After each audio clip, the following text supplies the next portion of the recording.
This is a human skull, and today I'm going to talk about training your nose. Training your nose for conscious breath work. Yes, you can, first of all. You can train your nose, like you can train anything in your body or your mind. So this is a skull, and this is the hole here. Your nose sits on the front of this, and if you can look into that, you can see these passageways, this incredible architecture inside the back of the face here, where air comes in.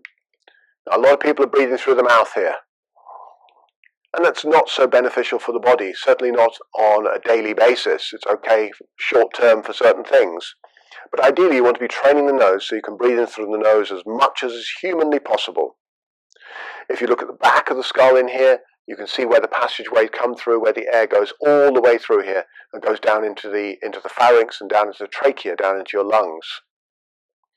And if I take the top of the skull off, you can see here this little saddle here in the brain, potentially you can see that, and this little place here is the area where the nose and the brain are almost in intimate contact, the back of the nose. So the air you're breathing in is coming just below this part of the brain here, where we get the hypothalamus, the pituitary, the pineal glands, which are the centers of your hypothalamic, pituitary, adrenal axis.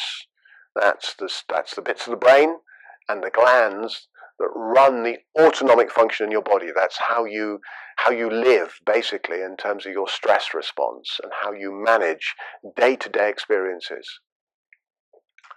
So how do you train the nose? How do you train the nose? A lot of people breathe through the mouth. It's very, very common, especially with the mask-wearing strategies that people have been adopting. And this can make people breathe in through the mouth. And when we breathe it through the mouth, we tend to breathe up into the chest, up here. And that builds up adrenaline, it builds up stress in the body, and it causes an awful lot of complications in terms of the consequences of stress, which are cardiometabolic disorders. So nose breathing is connected to belly breathing, breathing down to the belly. If you want to make sure you're breathing into the belly, bring your hand onto your belly and breathe in and expand your belly on the inhale. And that's your diaphragm flattening down, pushing the belly out. Really important to be able to do that. How do we train the nose? So here we start. You can start with some massage here around the passage of the nose here, around the passages here, and you can get your index fingers in, around, making little circles around where you can feel the bony margins of the skull. And breathe in slowly as you can as you're doing it. It doesn't matter if you sniff.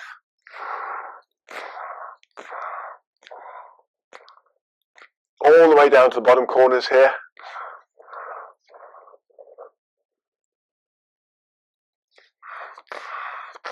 And then 2 or 3 times like this. And then press the fingers into these acupuncture points here, the bottom corners here, and just press in and make little circles here, and spread them slightly wide, and breathe in slowly through the nose, best you can do.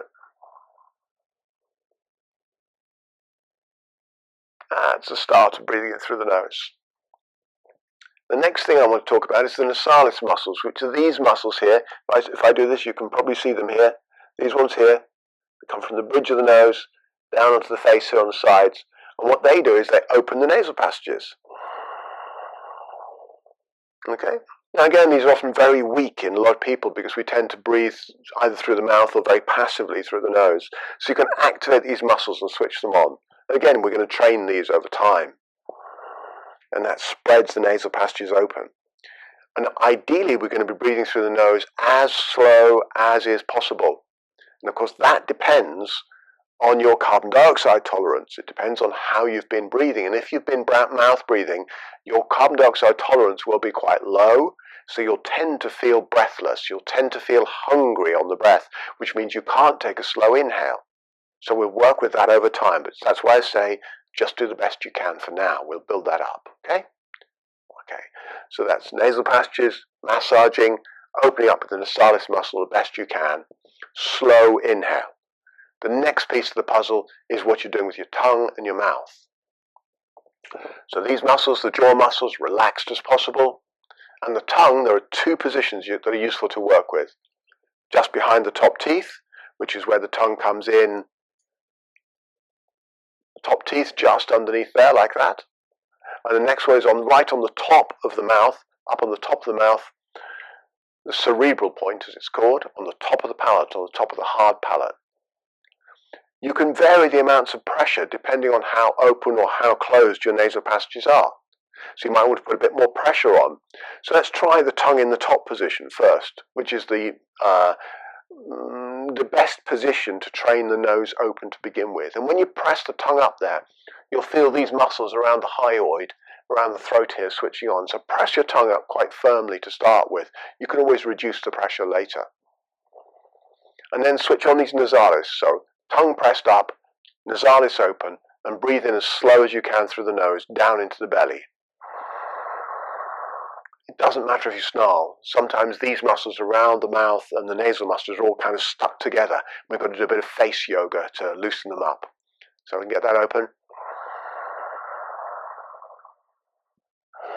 So I'll say that again. Tongue pressing up, you can do it quite firmly to begin with. Doesn't matter if you snarl.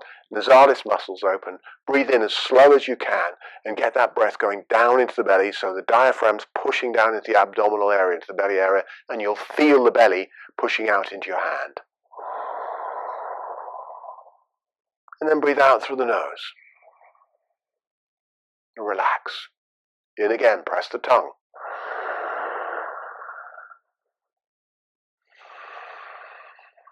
Exhale, relax. Inhale again, press the tongue. Open the nose. And relax.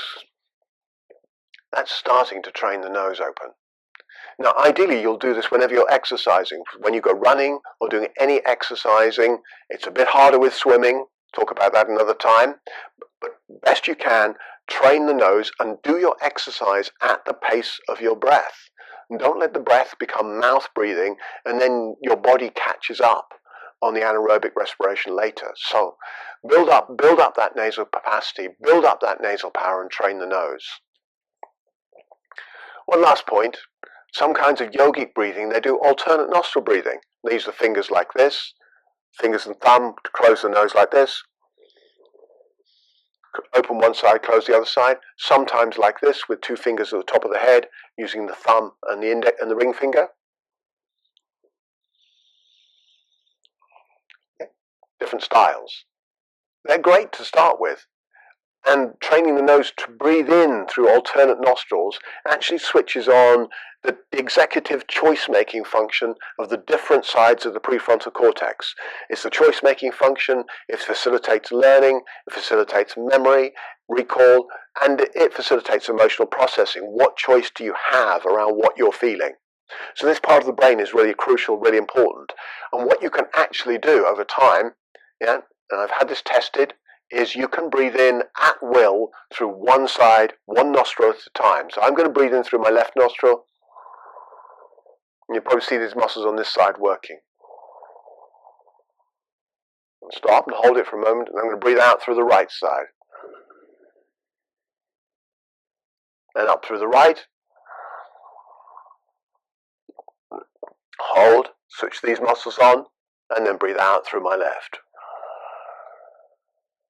So these muscles here, when they're trained, when you can consciously switch them on independently, give you access to consciously breathing in through the left or the right side, and therefore activating blood flow independently in the left or right prefrontal cortices, switching on learning, effective decision making, emotional processing, and a whole load of other good stuff. When you breathe through the nose, it also switches on nitric oxide, which is released into the breath. You can also do that with humming, by the way. It switches on nitric oxide, which is released into the breath. And that is vasodilatory, which means it switches on, opens the blood vessels in the lungs, taking up more oxygen. It's antibacterial and antiviral. Great. The other thing about nose breathing that really is quite amazing is when you breathe in through the nose and you get that breath slow and lift the breath up through the passages, up right underneath the base of the brain, you're switching on some erectile tissue epithelium, and you're vibrating the base of the brain, cultivating a state of joy. You get a default state of joy simply from breathing. And as you do it more and more fully and more comfortably, you can just get into a really sweet bliss state just from breathing through your nose. So there you go. Some stuff on training your nose. Absolutely crucial to get done, especially if you're a conscious breath worker. If you want to do more of this kind of stuff, you know where to find me. www.christophergladwell.com. Come and join our courses. Come and get yourself trained up in the subtleties and the intelligence of deep conscious breath work. And get this nose opened up. Get your breath trained so that you can live a powerful, beautiful life.